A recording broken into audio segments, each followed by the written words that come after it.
Hello guys, this is going to be my trash guide on how to do Vedion. My recommendations are Grim Tales for the Dwarven Helmet, Dragon Slayer 2 for the Mythical Cape, a bit of Recipe for Disaster being done.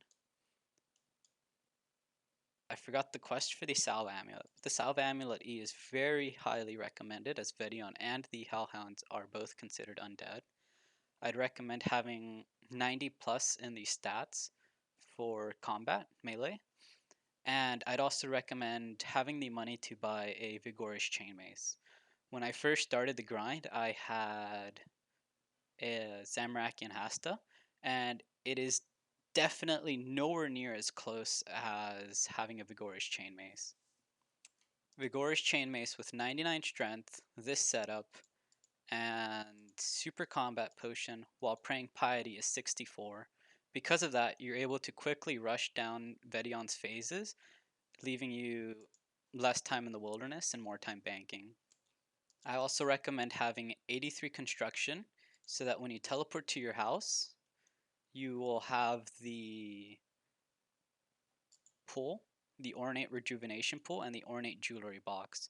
Ornate rejuvenation pool is to restore your stats up to full, and the ornate jewelry box is to have the corporal beast teleport without having to bring a house teleport and a I suppose you do not need 83. I think it's 92. As the jewelry box, you can have the lowest stage of it.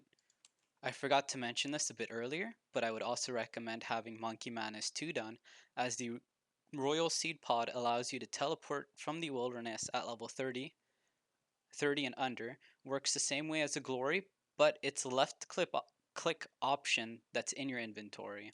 I also recommend bringing this setup of 3 prayer potions, 1 super combat pot, a few karambwans, and I used to bring sharks, but with this method, as there isn't as there aren't too many people that know about it, but you don't get PK'd as much, so potato and cheese is a lot more economic.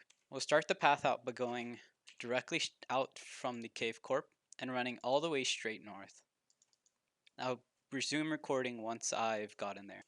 I want to mention that before getting there, that the drop rate of emblems from Vedion. Oh, this is perfect. Someone's here doing this strategy. The drop rate of emblems from Vedion in the bounty hunter world is 1 in 5, meaning that each kill's worth increases by 30k GP. So here it looks like someone's already been in this world. So we'll switch to another one real quick.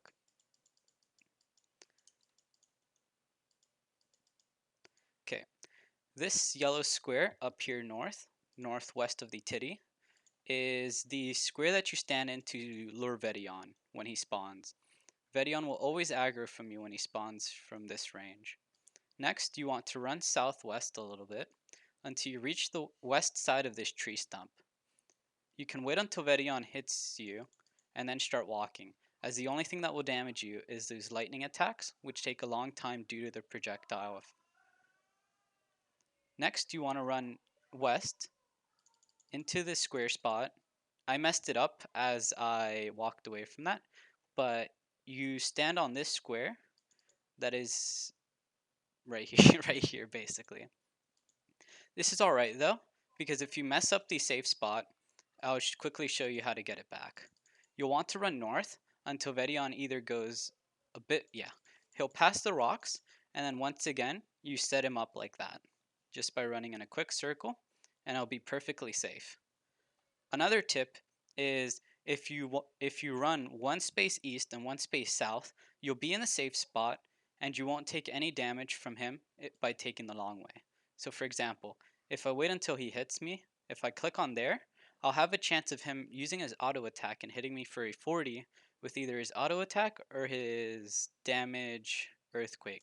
While you're standing here, Vedion will no longer hit you because you're outside of his attack range, but you're still inside of his vision range, meaning that he won't have the option to exit. I start my kills out by putting on Piety and drinking a super combat potion. Next comes the mechanics to the fight. You want to left click on Vedion to attack him, and then quickly run down south, back into the safe spot. as these squares are one south of the lure point. So it quickly goes like this again. Hit him, back in, and then you have 2 hits before he unaggros from you. So you want to go back, hit him there, run back, 2 hits. When the dogs spawn, you want to run down to this tree stump. I like staying north of the tree stump, but anywhere on the sides or north of the tree stump is fine, as Vedion will still have range of you and will not de-aggro from the safe spot. The reason that you want to run to this tree stump is because you will no longer be able to log out if you see a peak hare. Instead, you'll have to use your royal seed pod, which works at level 30 wilderness. As you're not taking any damage from Vedion, you can easily keep your logout button ready to log out when you see a white dot. There are occasions where Vedion will walk directly northeast when he changes forms. It did not happen this time, but in the case that it does happen, you want to walk 1 or 2 spaces away from these rocks and then run north. This will cause him to aggro you, even though he'll be northeast, and you'll pull him back by walking in the safe spot. This will instantly reposition him into the safe spot. Sometimes the dogs might spawn north of him and get trapped by his body. On the occasion that that happens, you just want to run super far east to lure any dog that's on the east side of him, and then super far west, and you'll just pull the other dog. Because of how nice this lure is, he won't de-aggro and run away, even if you run super far west and far enough east so that the dogs get unstuck. This method works because of the way that agro mechanics work. The agro mechanics take 3 hits before a monster will switch aggro. So let's say I attack a monster, the monster hits me, and I stop attacking the monster. If someone else were to attack the monster, it would take them 3 hits before the monster starts to aggro on the second person. So I'll show you an example here. If I hit it 4 times, 3 times in the safe spot, he'll run back. If this happens, all you have to do is just run north, pull him a bit to the east, and then run back over there to the safe spot lure. Then he'll be perfectly set up again. For this part, when the dogs aren't up, you do not have to keep your prey melee up, but as I'm making the guide, it's a bit hard to remember that. So here's how the spawn works. Here's how the standing location works when he spawns. He'll instantly aggro you. You want to run directly southwest, west of the tree stump, and wait until he throws the projectiles at you. Once he does, you simply just want to click again and walk all the way southwest to these rock formation. He'll throw another projectile or any sort of attack at you, and then you'll just want to directly walk south 1 space and east 1 space. You'll set up on the safe spot, click on him, and you'll be pulled out of the safe spot so that he has a chance to aggro you. Then you'll hit him twice from the safe spot and continue this process until the end of the kill. I'll demonstrate this whole kill as an example of how the kill should go.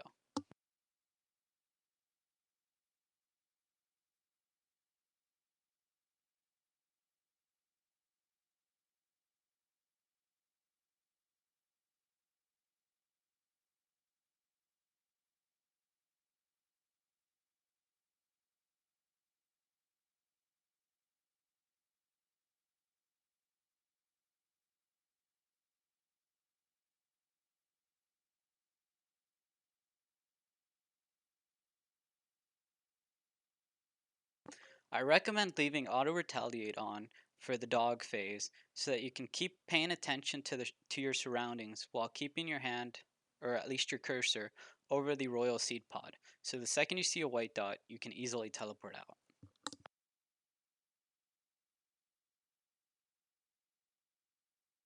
Once again, you can remove your protect from melee prayer as you shouldn't be getting any damage taken to you.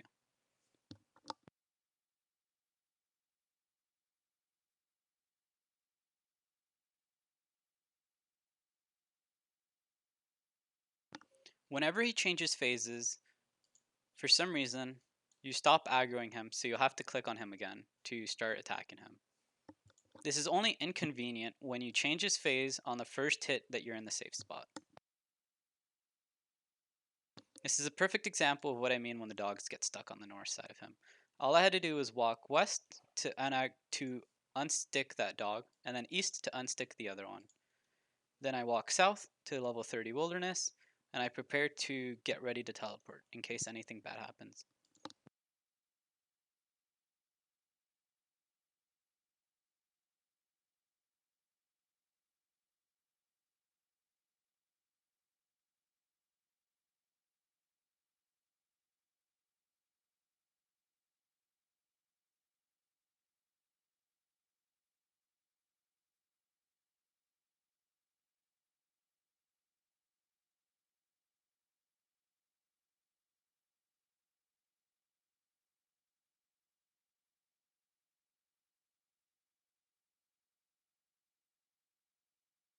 Unfortunately, I'm hitting a lot of zeros on these dogs. Once again, you can remove your prayer to save prayer points, and you can keep attacking him using the same 3-hit rotation.